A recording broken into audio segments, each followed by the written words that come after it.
Right. Greetings to one and all. You are listening to MMJC Updates. In today's edition of MMJC Updates, we will be discussing about regulatory updates pertaining to Securities and Exchange Board of India, that is SEBI, and also relating to Ministry of Corporate Affairs. So first we will be discussing about two consultation papers issued by SEBI with respect to amendments to listing obligations and disclosure requirements, that is LODR regulations.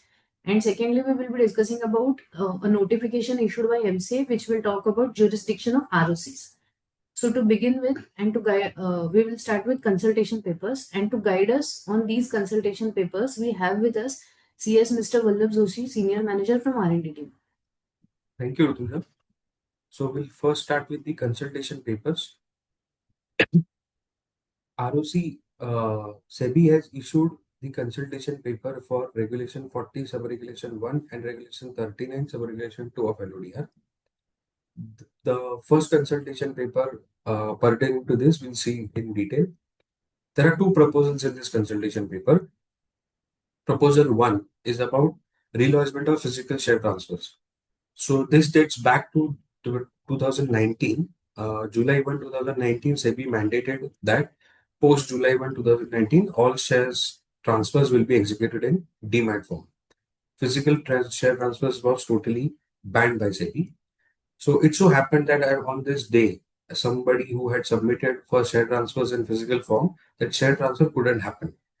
So many requests were made to SEBI during COVID and post that also, that please allow for this share transfers to happen as they are in physical form, and it was mandated from July 1 to be transferred in demat form. So SEBI has been, I think so for twice now, SEBI has allowed this relodgement of physical share transfers by opening a specific special window.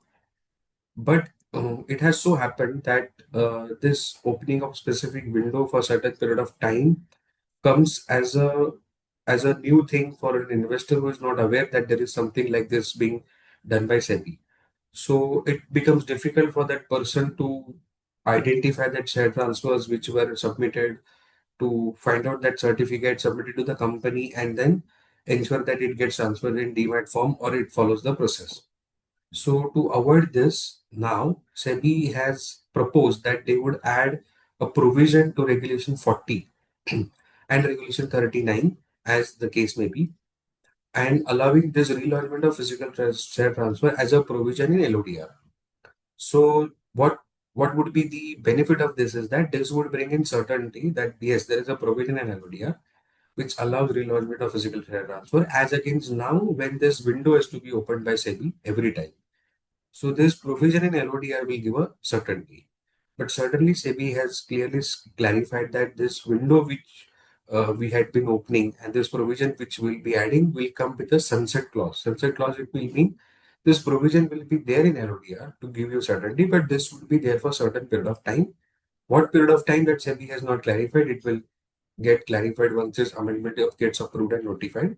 But SEBI has said that this will not be a permanent uh, benefit which would be given, but this would be for a certain period of time, but surely it will be in LODR.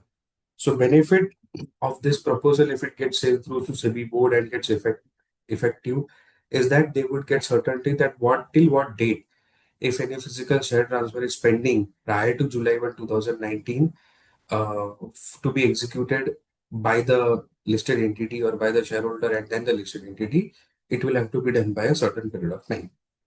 The second proposal is to remove the process of issue of letter of confirmation. So letter of confirmation as a process was introduced by SEBI on January 25th, 2022.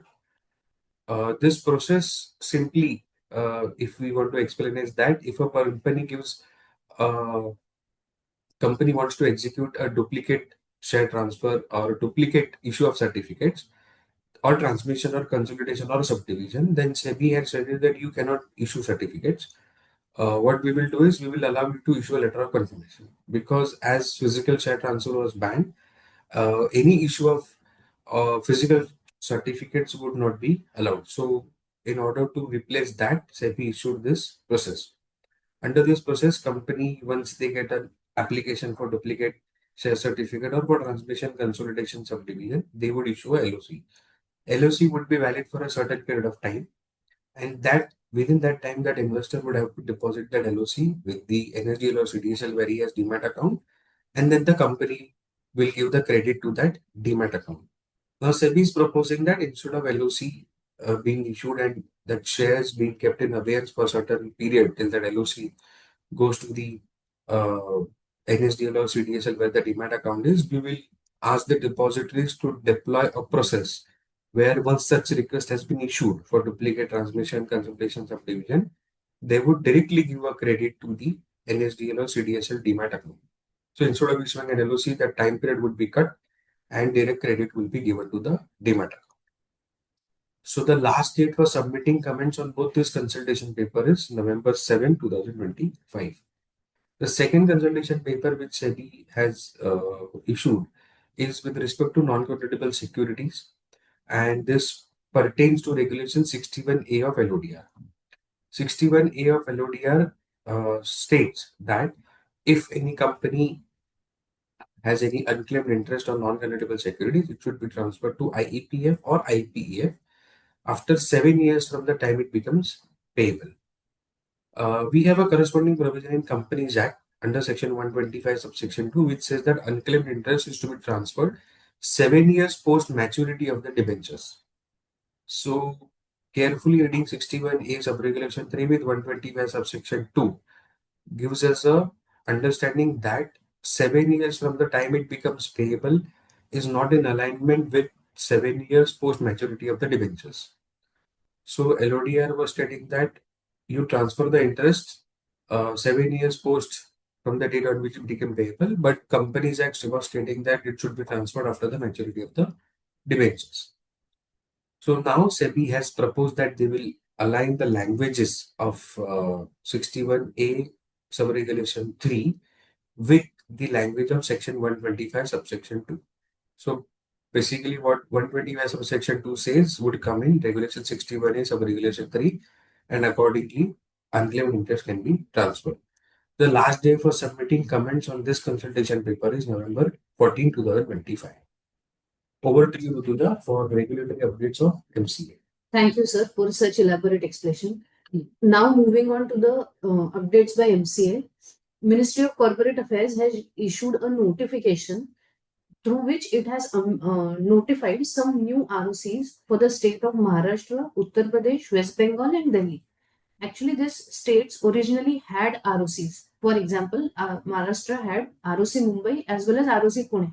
However, now two more ROCs have been designated for state of Maharashtra, that is ROC Navi Mumbai and ROC Nagpur.